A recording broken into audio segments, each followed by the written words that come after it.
Bonjour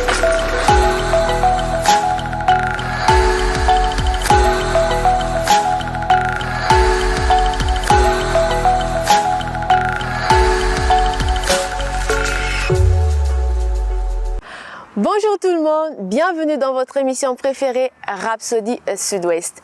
Nous allons faire la lecture de la Rhapsody avec vous.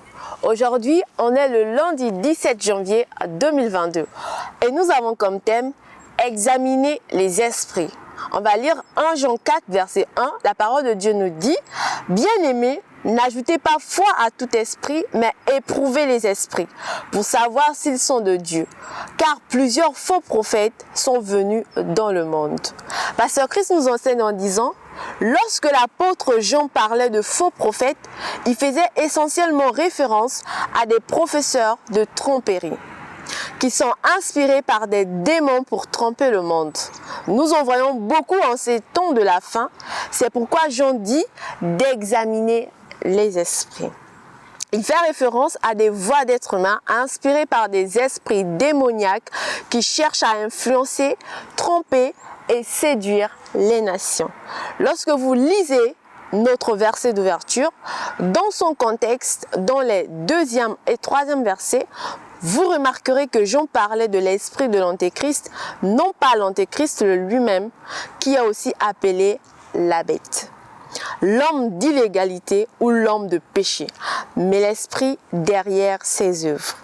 Cet esprit de l'antéchrist, depuis l'époque de Jean, est dans le monde et nous sommes capables de discerner ses œuvres. Grâce soit rendue à Dieu, non seulement nous sommes capables de discerner ses œuvres et celles de ses faux prophètes et messagers, mais nous les avons vaincus. Dans 1 Jean 4 verset 4 qui dit: vous petits enfants, vous êtes de Dieu et vous les avez vaincus, parce que celui qui est en vous est plus grand que celui qui est dans le monde. Plus grand est celui qui est en nous que celui qui est dans le monde. Au verset 5, il poursuit: eux, ils sont du monde, c'est pourquoi ils parlent d'après le monde, et le monde les écoute. Nous sommes de Dieu. Celui qui connaît Dieu nous écoute. Celui qui n'est pas de Dieu ne nous écoute pas. C'est par là que nous connaissons l'esprit de vérité et l'esprit de l'erreur, dans 1 Jean 4, versets 5 à 6. Marchez dans la vérité de Dieu et soyez spirituellement alertés. Vous serez protégés contre les prédateurs de la pseudo-science, de la tromperie qu'ils propagent. Souvenez-vous que la vérité est dans votre esprit, parce que le Saint-Esprit, l'esprit de vérité, vit en vous. Dans 2 Jean 1, verset 2, la Bible dit: à cause de la vérité qui demeure en nous et qui sera avec nous pour l'éternité. La vérité de Dieu vous protège, vous délivre et vous sauve des ennuis.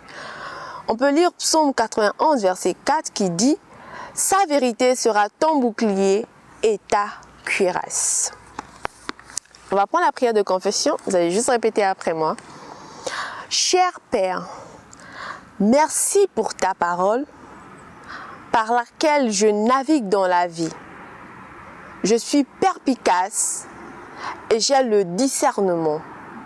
Je suis invisible aux fausses doctrines, tromperies, ruses, desseins, simulation, imposture, mensonges et ballottement de l'esprit de l'antéchrist, des ténèbres dans le monde aujourd'hui. Car je suis conduit par ta parole et guidé par ton esprit au nom de Jésus. Amen. Commence à déclarer la parole de Dieu. Libroto sandeleba shibroyamaka sente kelebo. Nous avons un esprit de discernement afin de discerner les œuvres de l'antéchrist, les œuvres du trompeur, les œuvres d'hommes d'égalité, les œuvres d'hommes de péché. Limandelebo suyamaka sente kelebo shibrotoko santa. Mandelebo suyamaka sente ke. Nous les avons vaincus comme déclare la parole. Lakato sende. Gloire à ton nom. Alléluia. Amen. Vous pouvez faire l'étude approfondie en lisant 2 Pierre 2 verset 1 ou 1 Jean 2 verset 18 à 20. Que Dieu vous bénisse. Passez une excellente journée. Au revoir.